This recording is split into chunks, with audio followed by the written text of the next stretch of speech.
Welcome to our channel. Today we how to update your workers' comp policy with an agency portal, full guide step by step clearly. Begin by logging into your agency portal using your credentials.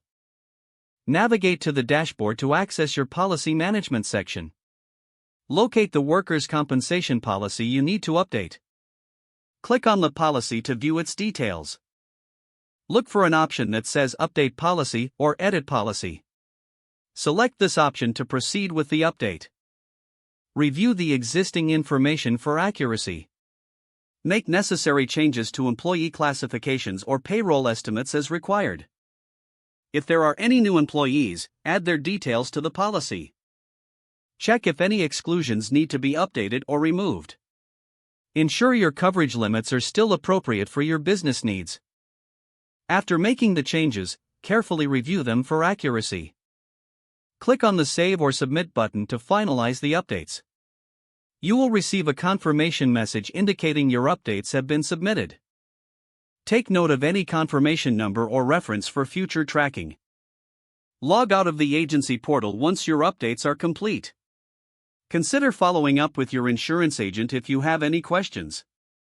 Keep records of all changes made for your records. Monitor your email for any notifications regarding your updated policy. Regularly review your policy to ensure it remains compliant with state requirements. Stay informed about any changes in regulations that may affect your workers' comp needs.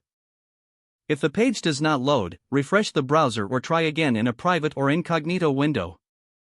Make sure you are using the correct email address, then retype it carefully to avoid small typos. If your password is not accepted, use the reset option and create a new strong password you can remember.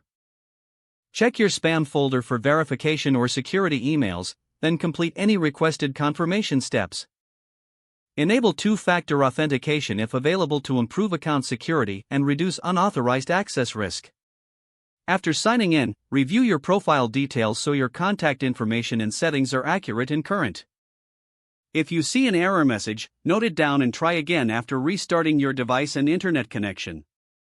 Log out when you finish, especially on shared devices, to keep your account and payment information secure. Don't forget to like this video and subscribe to our channel for more step-by-step tech guides.